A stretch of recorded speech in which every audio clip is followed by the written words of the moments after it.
Hello, everyone, and welcome to the program. This is Sunday Politics on Channels Television. I'm Sean Kimbaloye in Lagos. Row and disagreements between Parliament and the executive arm of government is not new in democracies where such is practiced across the globe. In Nigeria, it's been a tale of accusations and counter-accusations between lawmakers and officials of government in the executive arm of government. In the past days, we have seen a few now. One, perhaps, that became very popular was between the Minister of State for Labor, Mr. Festus Keyamo, Senior Advocate of Nigeria, who disagreed with the lawmakers on the issues of a special works program and the approach at which it should be managed and prosecuted.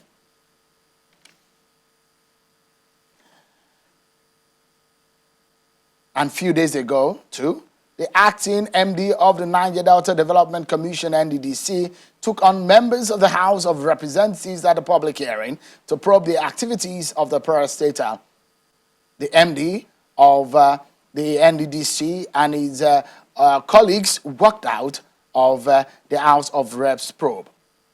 NDDC can have justice because he cannot sit in his own case. Point of order, and as long as he is the chairman of this committee, the NDDC will not make any presentations here. There is no point of order here, please. I'm just stating our stand here before we start. The acting managing director. This kind of situation has heightened the political scene in the country. Well, that on one hand. There are those who have questioned that there seems to be some kind of crisis in the present administration under President Muhammadu Buhari. Incidents in the National Assembly on one hand, appointees of the president or ministers were seen or heard sacking or disciplining heads of parastatals under their watch, and such decision afterwards being upturned. What really is happening?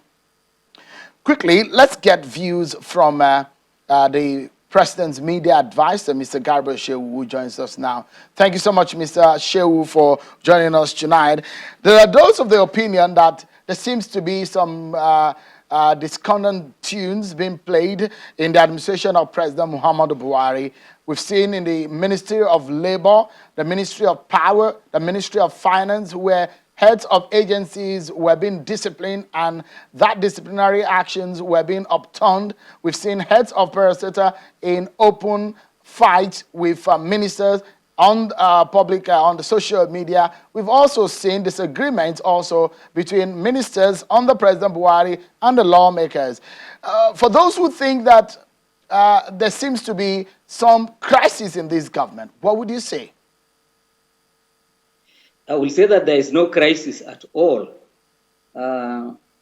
If you are talking about the incident between the Minister of State Labor and the National Assembly, or even between the management of NDDC and the National Assembly, for us, from the President's side, we are through with all of that. We have them behind us. The President has come out decisively and determined that for anyone who works for him under the executive arm of the government, the question of fighting the parliament will not be tolerated. So it's over. There's no more of that. So we expect that there will be engagement, there will be cooperation between the representatives of the executive arm of the government with the Nigerian Parliament, Senate, and the House of Representatives. But that on one hand, the president's taking sides with the Minister of State for Labor is understandable, because the Minister of State for Labor is saying that he's on the side of the law, and is also stating the fact that the extent of the powers of the National Assembly has been overreached. But what would you say to, for example, in that same Ministry of Labor, where the minister disciplined a head of an agency, that was upturned?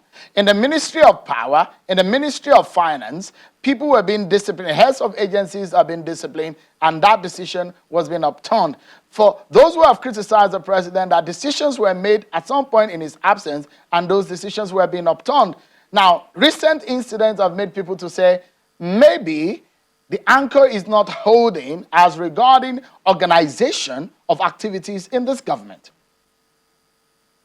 No, on the contrary, this is normal in any organization that people given certain levels of authority can cross their lines. There can be, if you have a duty master in a secondary school compound, and he or she does something that the principal determines that is not warranted, then the principal will reverse that action.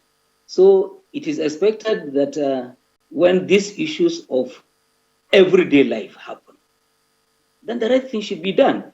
Or are we saying that when wrongdoing is detected in a given action, it should be allowed to stand? No, that is not President Muhammadu Buhari.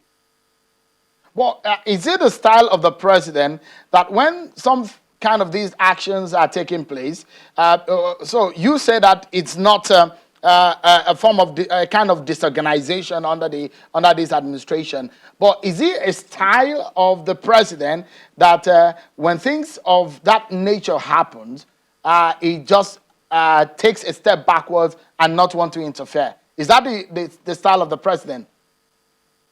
Well, this is 5 years we have had this president in office, and I think that his manner of doing things must be clear to Nigerians, including people who are jumping to criticize him.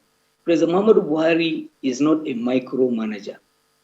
I have said it on a similar platform, that at the end of this all, I'm sure historians will determine that this country has had its most powerful ministers under the government of President Muhammadu Buhari. President Muhammadu Buhari gives you the latitude of your work. He defines it and says, these are the results that I'm expecting. He gives you manpower, he gives you the budget.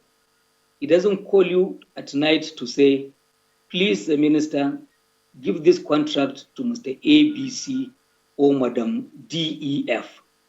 He doesn't meddle in all of those things. So ministers have their powers determined under the charter in which they were appointed, and they were given mandates. Each one of them given a mandate within which they are expected to operate, and on the basis of which they will be judged. And all of these things about the reporting that we have just concluded last week in the cabinet level, about ministers reporting to the cabinet about how well they have done implementing those mandates. So if there is a mistake or wrongdoing, be sure that the president would draw the line and say, no, don't cross this. So, I mean, if you're saying that the president gives the ministers the powers due to them and it doesn't want to interfere, why is it that those ministers will punish or discipline heads of agencies and parastatals under them, then that decision is being upturned by the powers above them? If any such decision is upturned, that means that a wrongdoing is detected. And whoever says that our ministers are 100%, all of them are human and therefore bound to make mistakes. And some of them come from varying backgrounds. There are some who come from purely private sector. They never worked in government. And for them, some of the bureaucratic processes simply don't look good for them. So they're used to doing things in the kind of way that is done in business. And so therefore, when they come into public space in government, and they are bound to obey rules as the bureaucracy states, you obviously will find there some conflicts. However, the important thing is that where wrongdoing is detected, it is corrected. It is not allowed to stand. And for this, I think the president should be given a credit. Nation is that those were wrongdoings by which, in the case of the Minister of Power, in the case of Minister of Finance, in the case of the Minister of Labor, they were wrongdoings, isn't it? No, I'm not being judgmental in any of these cases. What I'm saying is that wherever you see reversals coming from the Secretary to the Government of the Federation or from the President himself, it means that he has seen things that are toward. Okay, so let me ask you, the war against corruption under this government has since been punctured by critics and opposition who think that the recent probe on Mr. Magu is a clear case of the fact that corruption is not being well fought. What is the president's position on this matter? They are dancing and celebrating too early. In any case, I am sure that it is the wish of many, especially those who are having questions to answer, that the anti-corruption fight of the president should collapse. This is a president who is the anti-corruption champion for ECOWAS. West Africa is internationally recognized as a major, as fighting a major war against corruption. So there are things that would obviously wrong. Whoever said that because it is Buhari that is in charge, that things may not be wrong, may not go wrong. The way to judge our president is how does he react to that? What does he do about that? And this thing about EFCC and all of that, we said in an earlier statement that we know that it has the potential to cause a temporary embarrassment to the government, not long term. But in the end, the president will be vindicated because in any case, those who criticize him, what do they expect him to do? To pretend that he doesn't know the wrongdoing that is suspected going on there by commissioning audit and investigation into not only EFCC, but all of these agencies. The president is advancing the war against corruption, and he deserves to be commended for being so bold. Not only and a direct answer to the opposition, which says the war against corruption is directed at them in their past. Now, people sitting in government under President Muhammadu Buhari. In any case, President Muhammadu Buhari has fired a secretary to the government of the Federation in the past, the country's head of service. We have seen military generals, never in the history of this country, tried property and money confiscated from them. This is an ongoing exercise.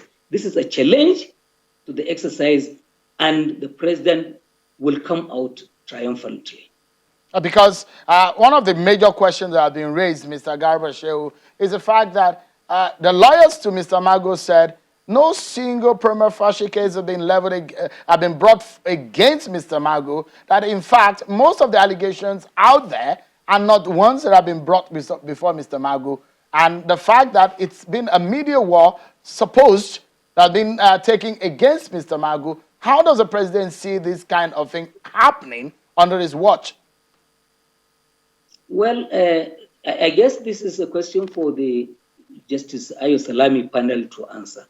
And I must say that panel is composed of some of this country's most highly honored people who have integrity and who will do the right thing. I'm not going to preempt the outcome of that investigation, but I just advise Nigerians, just hold your hearts in your hands. By the time they are done with this job and they come out with a report, prepare yourselves for surprises. I don't know what will come out, but if the sense we're getting from what is being done over there is anything to go by, I think that Nigerians should not be confused by any outbursts by anybody. Mr. Garba Shehu, I don't know if there's any information coming from the presidency this evening, because there's just some kind of surprises that come from that quarters these days. No, not a surprise really, but we have just issued a statement concerned that and on an important question that you raised this evening, which is that column writers and even editorial writers are saying that the end of the president's anti-corruption campaign or war has come because the agency involved is also under trial. I would have thought that they would write editorials to say, well done, Mr. President, because those people you have charged to do the right things, they are suspected of wrongdoing, check them.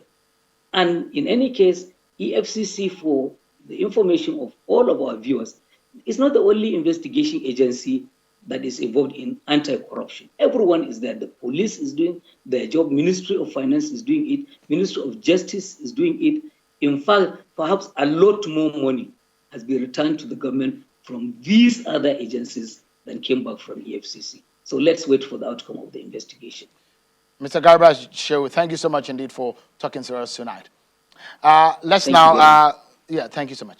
Let's take up yet another very similar issue, especially the issue of the legislative executive row. I'm now being joined on the program by a former chairman of finance and also a one-time chairman of our appropriations committee at the House of Representatives, Honorable Abdulmumin Jibrin. He joins us now from our Abuja studio. Thank you indeed, Honorable Jibrin, for your time tonight on the program. Let me begin by asking you, the chamber or the arm of government which you one belong to, did it overstep its bound in some of the incidents that we have seen, considering the extent of the power of oversight of the National Assembly in its relationship with the executive?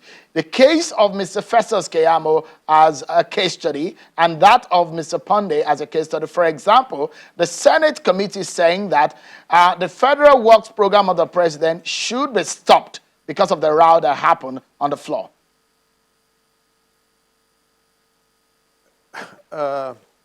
Well, I will say yes, at the same time, no, but I'm going to take it one after the other.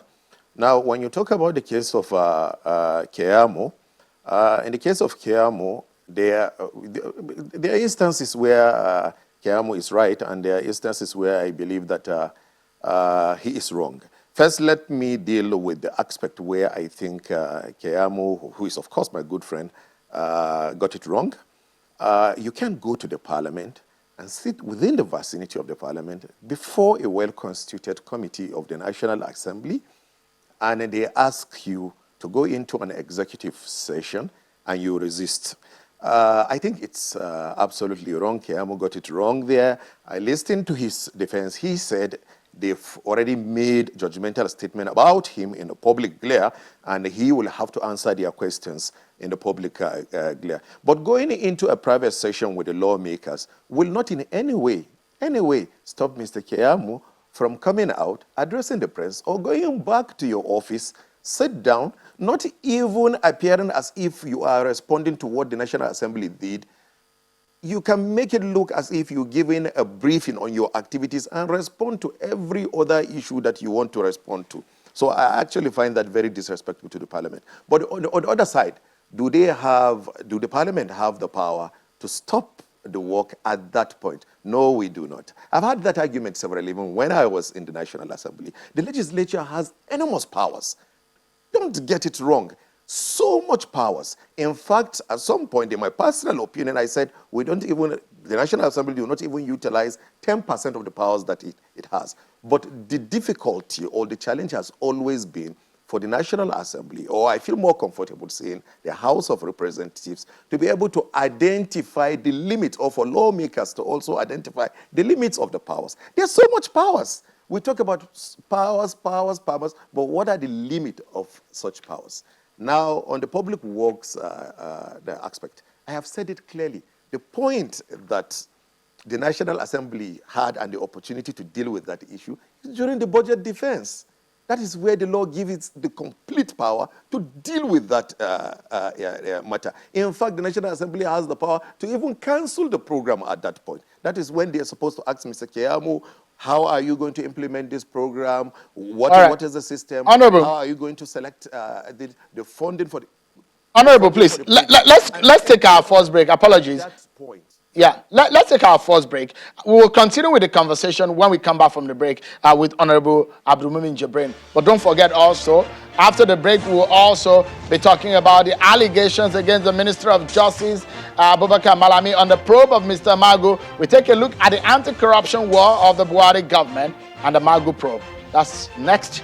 Join us again.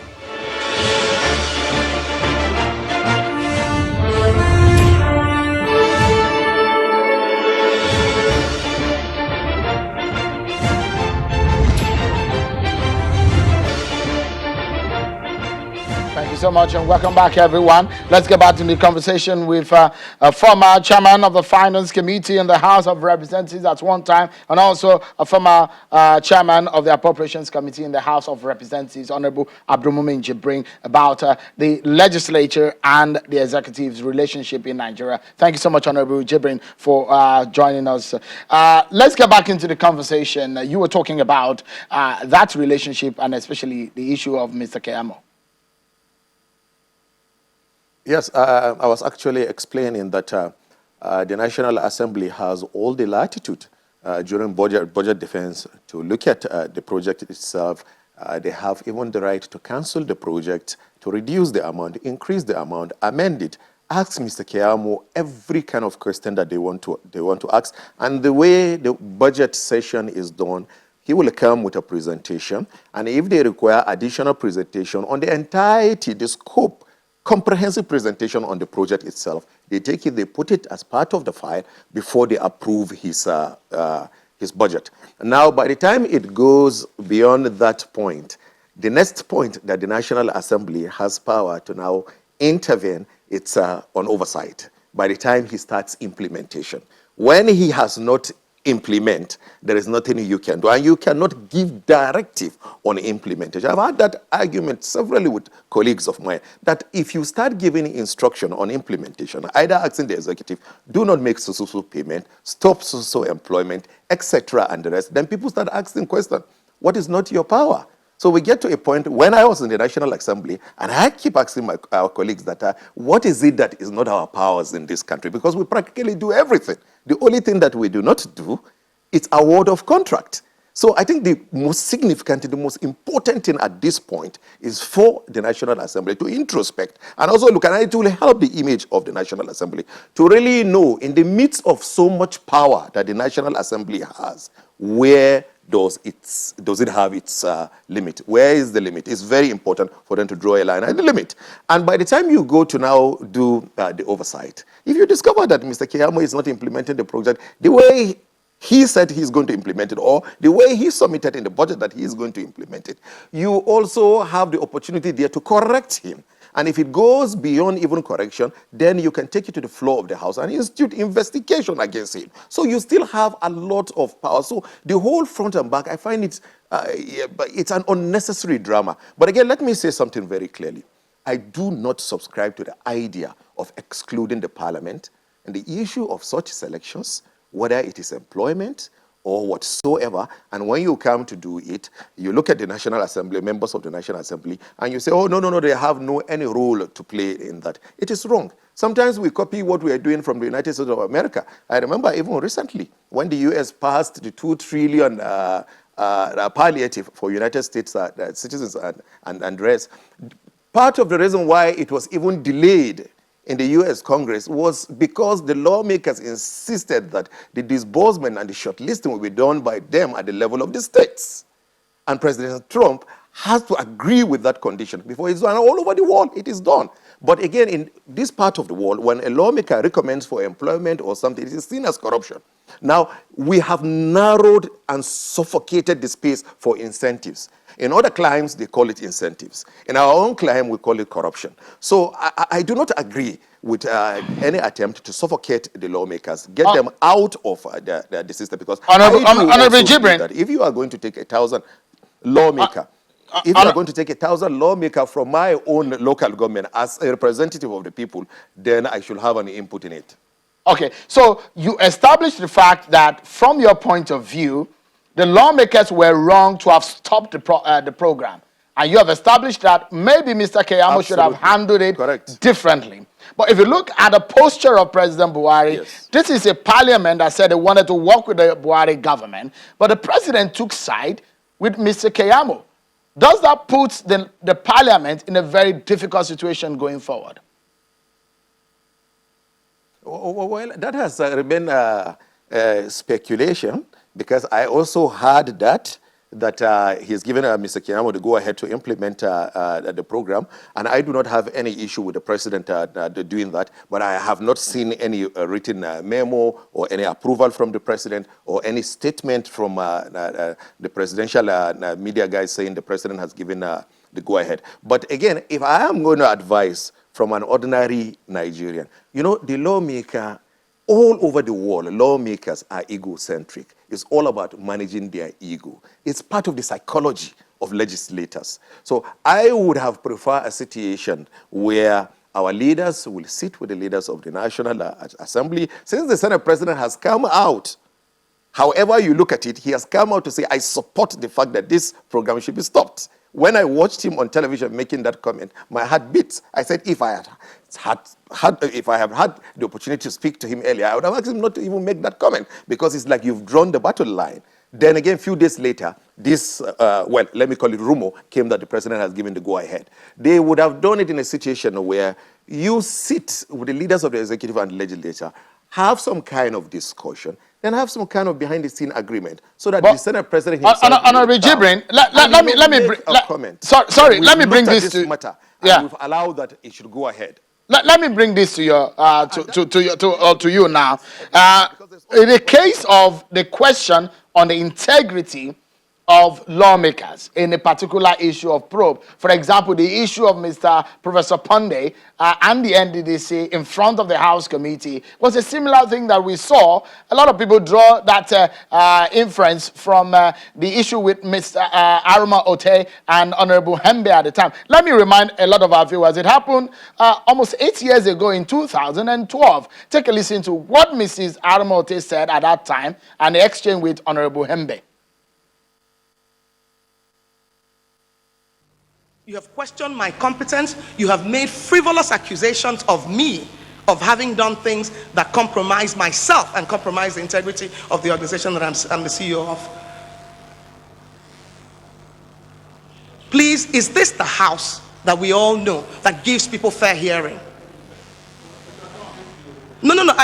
My issue is your credibility in doing this. I question it. To start by making a comment that the job we're doing here, it's not about me, it's not about members of this committee, it's not about the Deputy Speaker.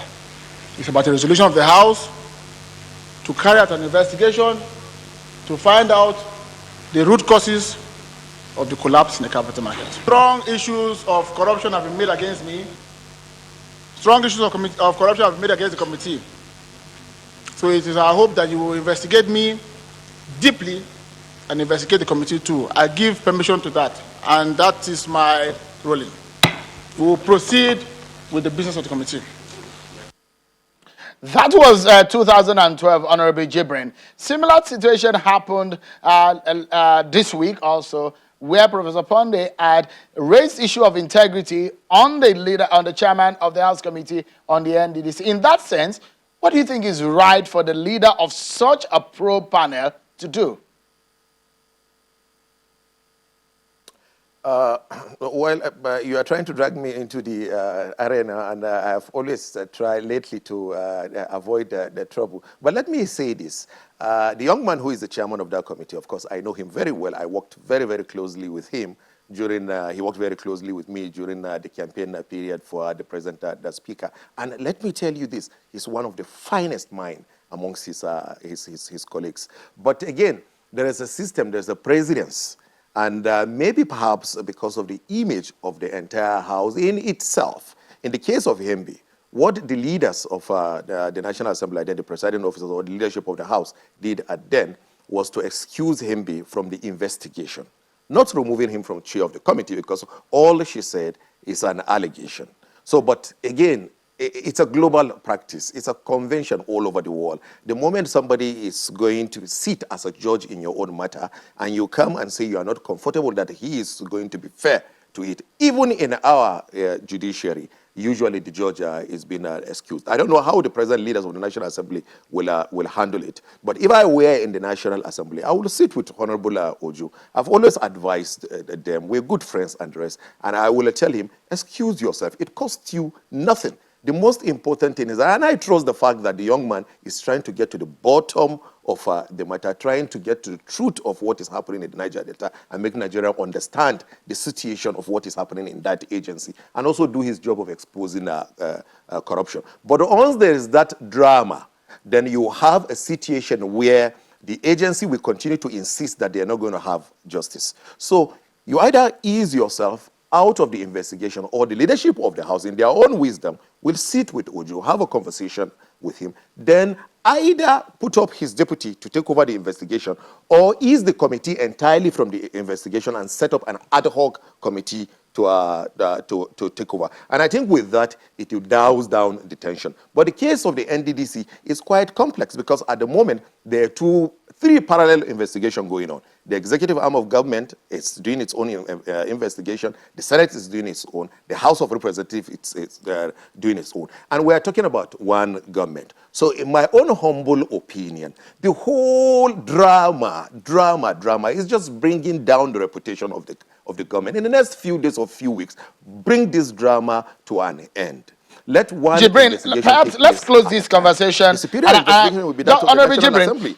Yeah, let's close this conversation in this respect, because the president has asked appointees under his administration to respect the National Assembly whenever they are asked to appear or whenever they have any relationship with them. But there's a history to that statement, of course, when the president said he's happy that the 9th National Assembly is ready to work with them, comparing to the 8th National Assembly. So in 30 seconds, if you may tell us, politically speaking, what do you see in the future of the relationship between the National Assembly and the executive arm of government? Well, historically, if you look at it, the actions and how the leadership of National Assembly or presiding officers or a particular set of National Assembly, the way they behave has to do with how the leadership emerged. And fortunately or unfortunately, this particular set of leadership emerged of course, you will say on the strength of the support that they got from the president. So whatever they are going to do, whatever actions they are going to take, that is actually at the back of their mind. And I also, when I look at the issue and I analyze it, I also think that some members of the executive arm of government, it is that fact that the president largely brought in the Senate president and, of course, the speaker. That's what is giving them the strength to be able to look at them and say, we actually brought you people. Why should you come and treat us the way you treated us? Honorable Jibrin, we must leave. We want you to say yes. So these are all. We must leave the matter at that. The reality that are all going on. Yeah, thank you so much, Honorable Abdulmumin Jibrin, former chairman of the House Committee on Appropriations. Thank you so much, Honorable Abdulmumin Jibrin, for talking to us tonight. So let's get into other issues for conversation for tonight. Mr. Ibrahim Magu, the suspended acting chairman of the EFCC, was allowed to go home after 10 days. President Buhari approved the suspension of Mr. Magu as the acting chairman of the EFCC. Mr. Magu is being investigated over corruption allegations by a special presidential panel. There's been back and forth on this one since Mr. Magu was suspended and since this probe began. There's been a lot of talk about the Buhari anti-corruption war. Well, Professor H.S. Sage has been reported to have made some accusations, and this is what Professor H.S. Sage said about the Attorney General of the Federation. He said, and I quote him now, he said, "So I'm not surprised that he's sitting on files because I've seen things before. He has entered null prosecution for cases being prosecuted by EFCC without any rational explanations. I don't think Malami can be regarded as a reliable partner in the fight against corruption. He is at the very best lukewarm, if not hostile to it." End of quote. That is Professor Ishe Sage, the chairman of Presidential Committee Against Corruption. So Mr. Malami has also been speaking about the probe of Mr. Magu. And this is a quote from the statement from Mr. Magu's office. And Mr. Magu says, I quote, "All the successes recorded in that direction were a result of his commitment, especially in initiating and supporting justice sector reform, executive orders, anti-money laundering strategies, reparations and recovery of looted assets, among others. The current probe of the suspended acting chairman of the Economic and Financial Crimes Commission, Ibrahim Magu, is a practical demonstration of the commitment of the Attorney General of the Federation to the anti-graft war. He supports the fight against corruption in all its ramifications."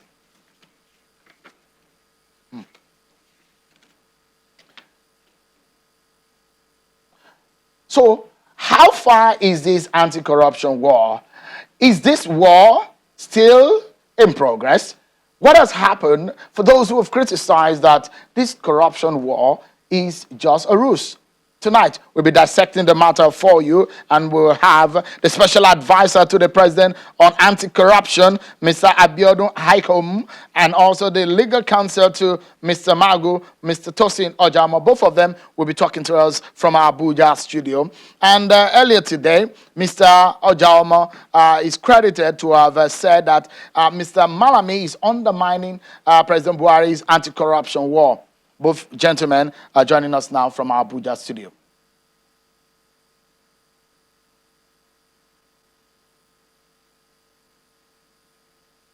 Let me begin with Mr. Ojama. Mr. Ojama, thank you so much. We're being reported today as saying that Mr. Malami is undermining President Buhari's anti-corruption war. In specific, what do you mean by that statement? Yeah, what I meant by that statement is that when it comes to issue of anti-corruption, it has to be, the fight against corruption has to be holistic. And looking at the body language of the Attorney General of the Federation, it is obvious that he is not in support of this anti-corruption war. Because what the president said is that the fight against corruption must be total. The president said a war be declared. And if the AG is not doing things that show that we are waging a war against corruption, then there's a problem. So that's why I said he's undermining it. And based on my own personal experience with him, that's why I made that statement, that the action of the AG is undermining the anti-corruption war of the president. Mr. Ojama, it's obvious that you are not comfortable in the manner in which Mr. Magu is being probed. Do you have any other convictions as to your allegations against Mr. Malami in this anti-corruption war? Yes, like I said, this is, aside from Mr. Magu's issue, I'm now talking about going by what happened to the Special Presidential Investigation Panel. The president gave a directive that the panel be disbanded and that the cases being handled by the panel be handed over to the Attorney General of the Federation, not for him to keep the case file, but for him to complete the job of the panel. Now, over 1 year, all the case files have been in his office. No single person has been brought to court after he took over this case files. And if not for, in case of one of these suspects that was facing investigation at the panel, one Dr. Godinaji, if not for the proactiveness of the ICPC, the man would have gone back to take over all this property, of over 1.5 billion property asset that was taken over, that was seized from the man by the special panel. So if not for ICPC, the court has granted an interim forfeiture of those assets now, and the ICPC is about to get a final forfeiture of those assets. So these are very serious issues. And on the issue of Magu, let me just tell you something. Most of the allegations that the Attorney General is raising now are the same allegations that were raised before, and he himself cleared Mr. Magu of those allegations. He cleared him himself. So it is shocking that he is bringing those things again. He's bringing them up again. We don't know what has now changed. The same issues that was raised before, a presidential directive was given that the Attorney General should investigate the allegation, and he investigated it and gave a clean bill of to Magu. And even said, he even recommended to the president that the president should resubmit the name of Ibrahim Magu to the Senate, which was done. So it's shocking that this same allegation is the same thing he's bringing now. But up till now, nothing has been brought against Magu that is substantial to say the man has done anything wrong. No, we'll take it, Mr. Ojama, just a moment. We'll take a break, but when we come back, we'll allow Mr. Hayomu to react to some of these issues that Mr. Tosin Ojama has raised as regarding the anti-corruption war, Mr. Magu's probe, and the way forward. That's next. The corruption war in Nigeria. We take a deeper look at the Magu probe and the anti-graft war. That's up next, everyone. Join us again.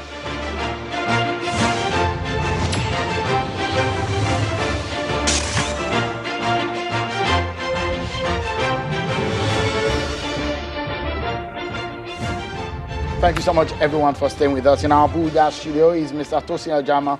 He's a counsel to Mr. Magu, who has been suspended as the acting chairman of the EFCC. And, of course, Mr. Abiodun Haikom is a special advisor to the president on anti-corruption. Mr. Aihomu, I hope you'll be able to speak in some defense for Mr. Malami tonight. You heard what Mr. Ojalmo said about the Attorney General of the Federation. How would you react to what he said as against his integrity in the war against corruption? In his words, Mr. Malami is undermining Buhari's anti-corruption war. Well, good evening, Sheung, and thanks for having me. My name is Abiodun Aikomo, not Aikomo, just for the records. Now, I am surprised at the words used by Mr. Ojalmo. Mr. Ojalmo alleged that the Attorney General is undermining the anti-corruption war, especially because of his body language. When you say body language, it's a term that doesn't have any definition.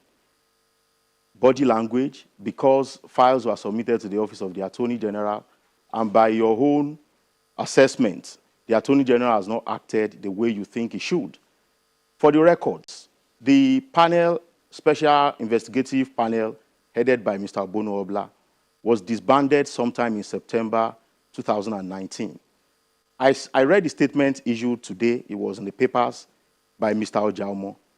It referred specifically to the case of the Tumsa brothers. And I would like to use that case as my example to debunk the claim and the allegation of Mr. Ojalmo. Unknown to Mr. Ojalmo, or maybe he knows, the case filed against the Tumsas by the SPIP, they got an interim forfeiture order at the High Court of the FCT. The Tumsas appealed to the Court of Appeal, and the Court of Appeal set it aside. The Court of Appeal held that the SPIP lacks the power to even institute the suit in the first place. And the matter is currently on appeal. They have not gotten a date.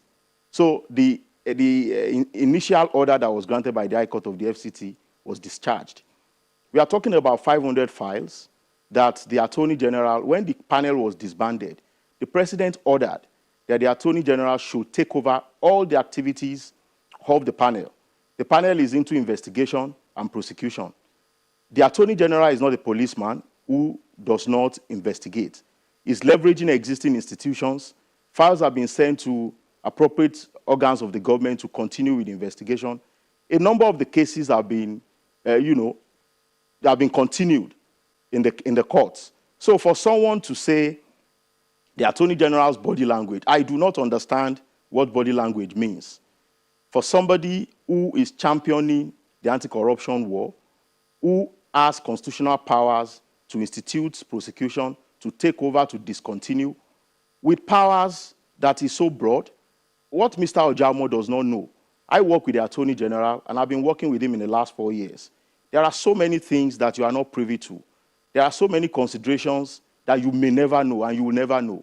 Everything the Attorney General knows.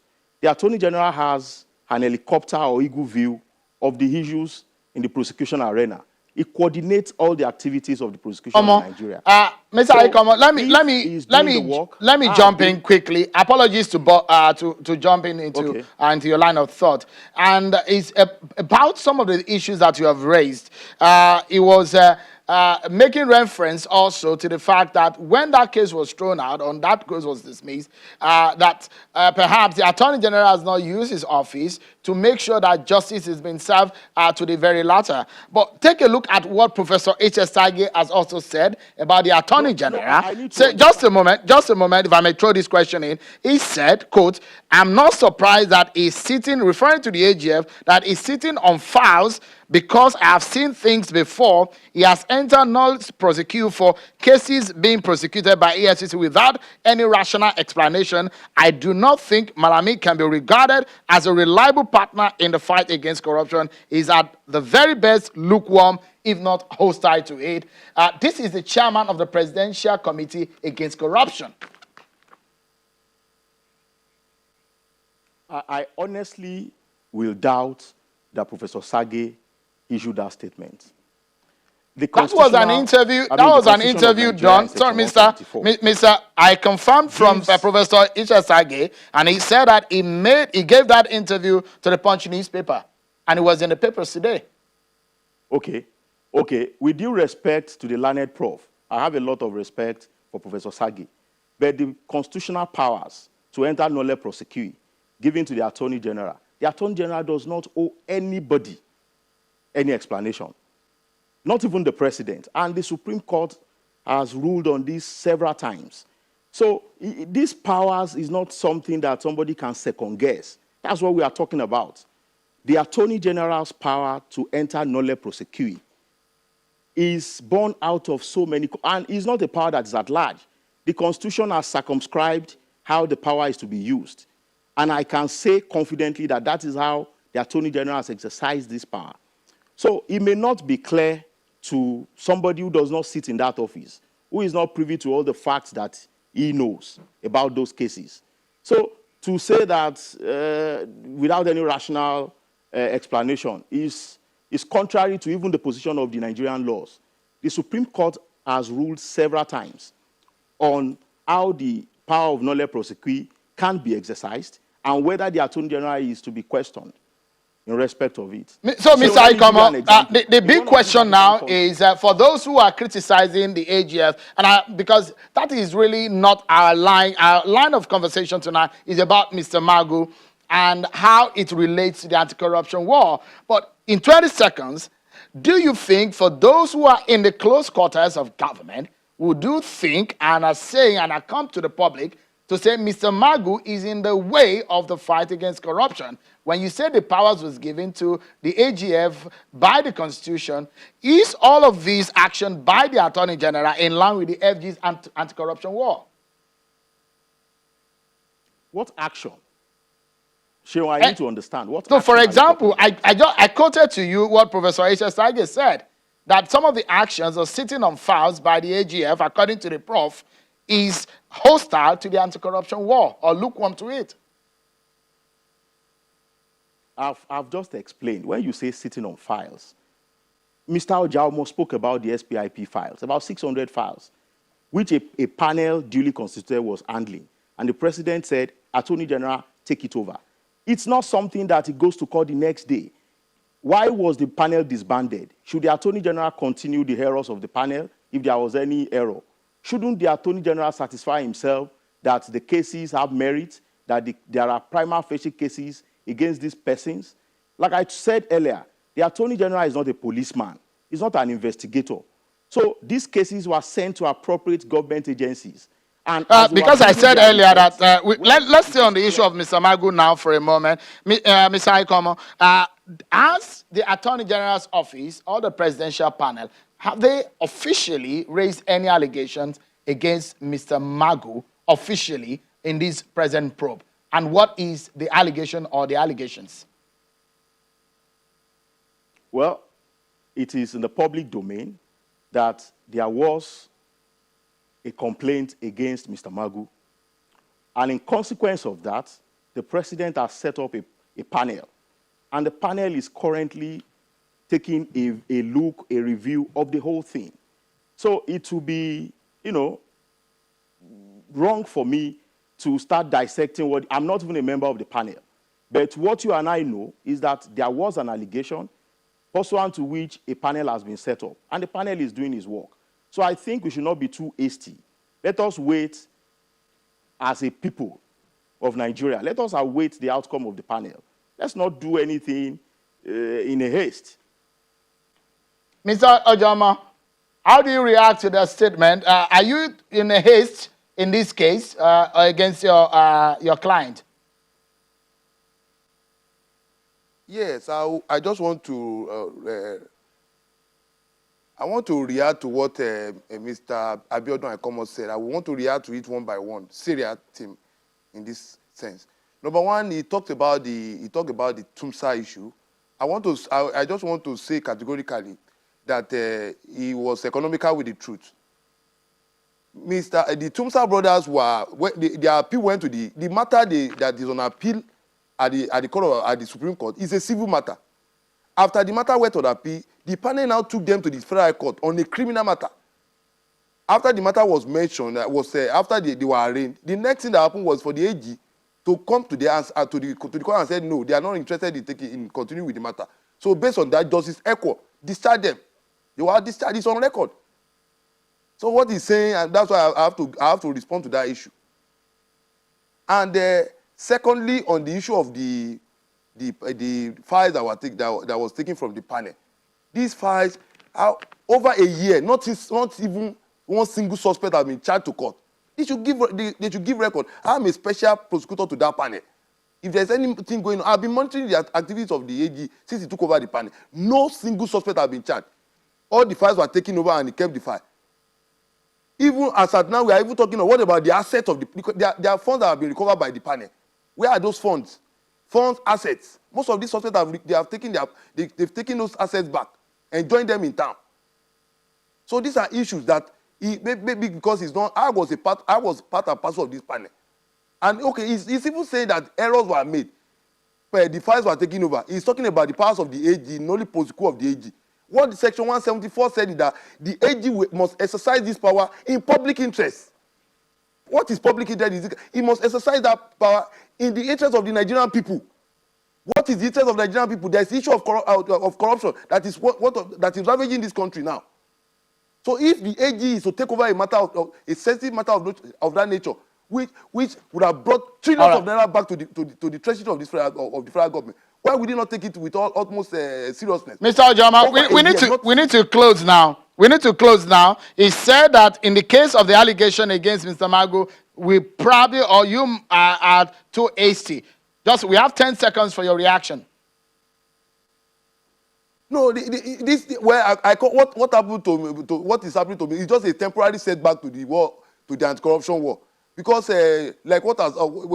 looking at the surrounding circumstances, it's a temporary setback. But for me, we are in a age because we are taking this anti-corruption war very seriously, and we cannot.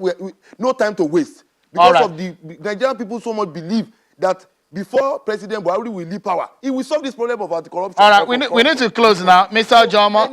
Mr. Ojama, just remember, we need to close now, and Mr. Aikomo, I need to get your final statement just in 10 seconds, Mr. Ojama. Your final statement in 10 seconds, please. Yes, for me, what I will say is No, Mr. Aikomo, rather. Mr. Aikomo's final word, please. Mr. Aikomo's final word, because we need to close. There's a cross complaint against him.